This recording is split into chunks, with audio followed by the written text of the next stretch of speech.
You're listening to Our Daily Show with CJ Naselli on RiverBender.com. Welcome back. 9:18, a little bit of change. Wednesday morning, rolling on by. We're back in studio with OSF Healthcare as part of our National Women's Health Week coverage, and really been great to continue these conversations now with Frances Young, the director of OSF Rehabilitation Services in Alton. That's right there at Alton Square Mall, isn't it? That is right, CJ. Well, and how are you doing this morning? I'm well, thank you. It's a sunny day. Well, and today we're talking about, osteoporosis and some of the different, individuals you guys encounter at OSF. Mm-hmm. And, how should we kind of start this conversation off? Well, we could just go with a little bit of background on what osteoporosis is. It affects men and women, however, more common in women, and it basically results in bones becoming brittle and weak. Well, and when it comes to that, I'm sure that having an active lifestyle or trying to exercise when you possibly can that, doesn't, cause any issues is really beneficial. That is definite. If you can start exercise at an early age, it can help to prevent it. At an older age, it can help to slow the progression of the disease. And, what are the typical age ranges of the individuals you encounter over there at the rehabilitation facility at OSF? What's the age range for osteoporosis normally? Typically, we'll probably see it in ages probably maybe 50 and up. Mm-hmm. Usually at the age of 30, our bone growth starts to decrease, and the bone deterioration is faster than the bone growth. So at that point, later on down the road, as we get older, that just accelerates. Well, and what does it kind of look like when you first go in and you get the diagnosis that, hey, this is what we have to deal with? What does that initial care plan look like?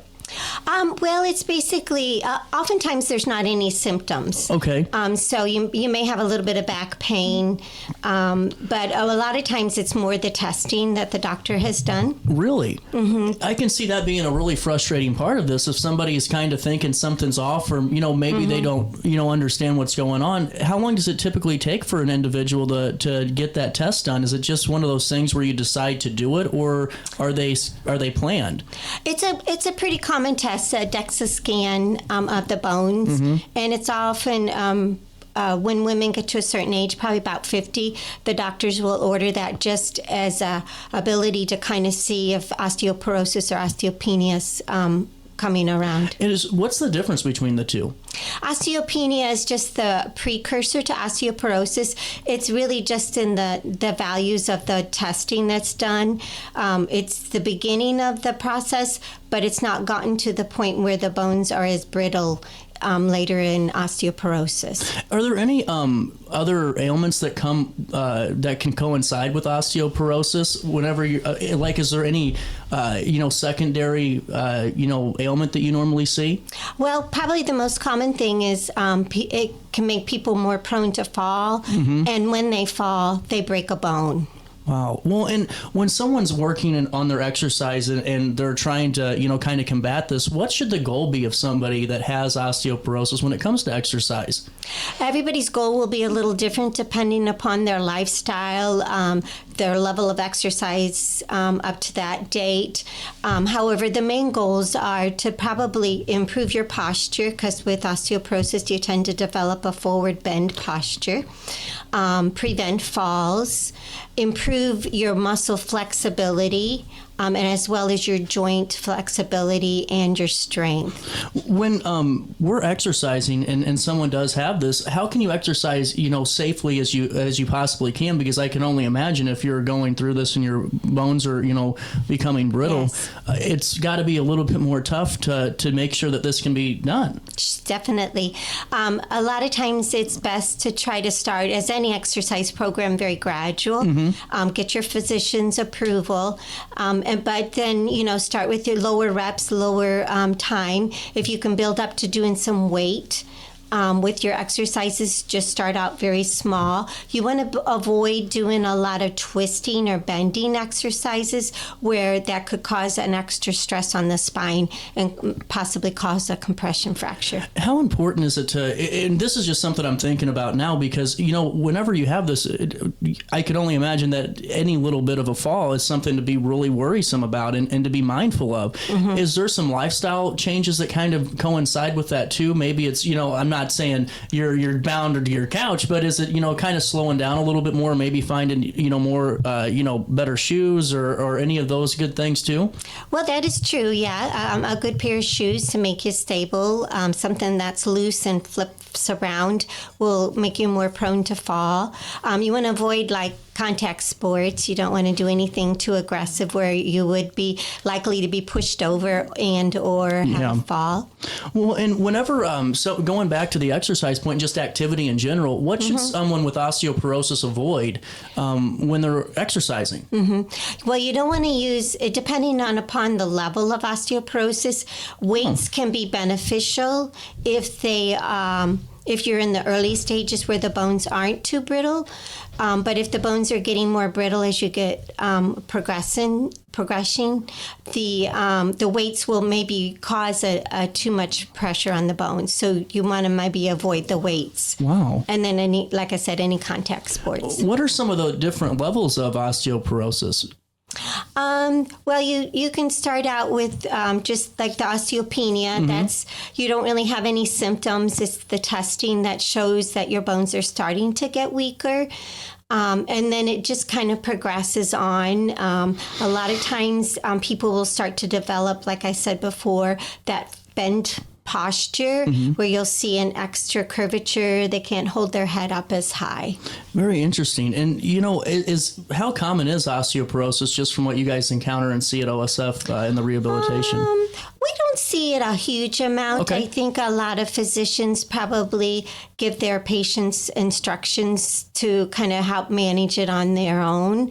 But I would say for women, especially white and Asian ethnicities, it's more common in them. And then women with smaller bone frames, because they don't have as much bone mass to start with. And so as it starts to deteriorate, there's more evidence of that. Is there anything we can do with our eating styles or our lifestyles that can help this, or is it genetic?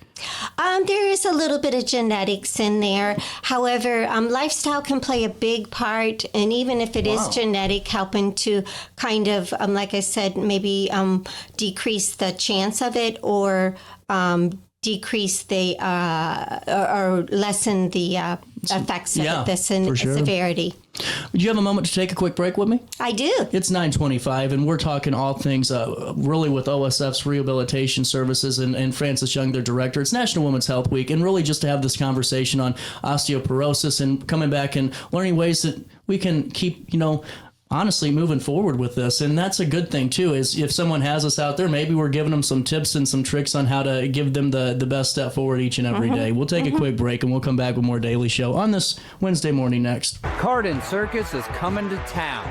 It's fun for the whole family. Don't miss out.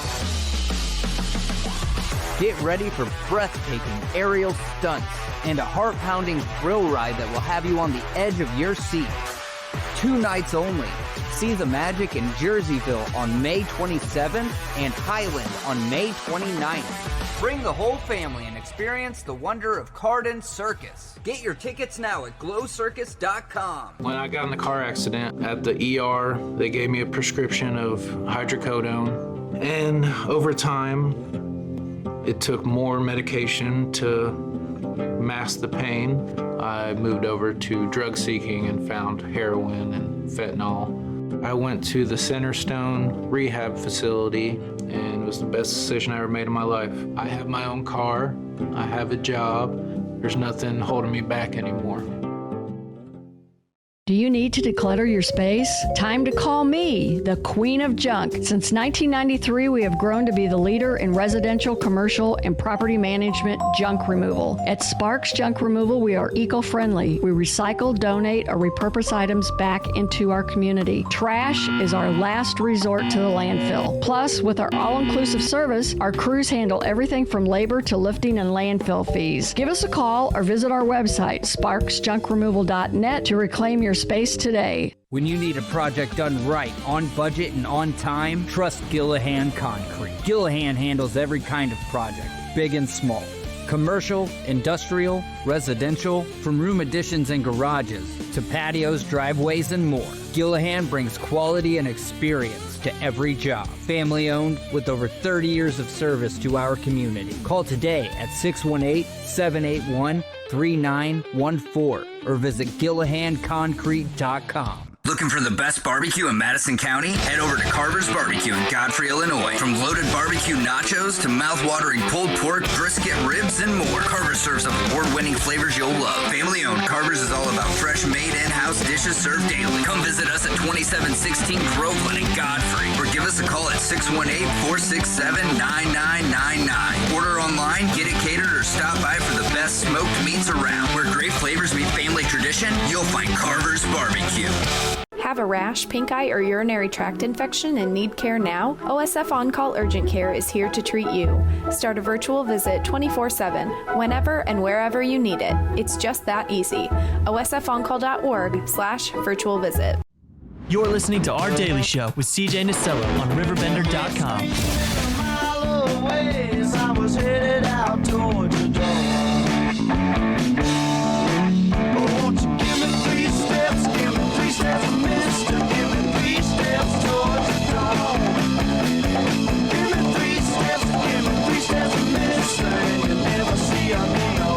Welcome back. 9:30 on the nose. A little bit of change on this Wednesday morning. I have to say change because I don't have seconds. I can't say it's like 9:30 and 14 seconds. So we just go with change, you know. Back with good. Francis Young, the director of OSF Rehabilitation Services in Alton. They're right there at Alton Square Mall. And, you know, as we're getting back to this conversation about osteoporosis and just ways that we can manage this, you know, I'm sure balance comes into a big part of this, especially because I think that so many of us as younger people don't realize that maybe our balance and our agility and our flexibility isn't nearly where it should be. And I'm sure that plays a factor as we get older.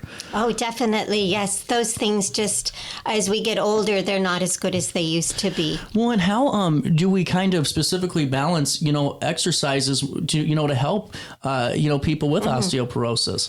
Well, but due to the fact of falling causes fractures and falling as a result of osteoporosis, balance activities will help to decrease the chance of someone falling, thus decrease the chance of a fracture. What are some things that we can do at home that can kind of work on balance? Definitely. That's a good question. I only ask one in an interview.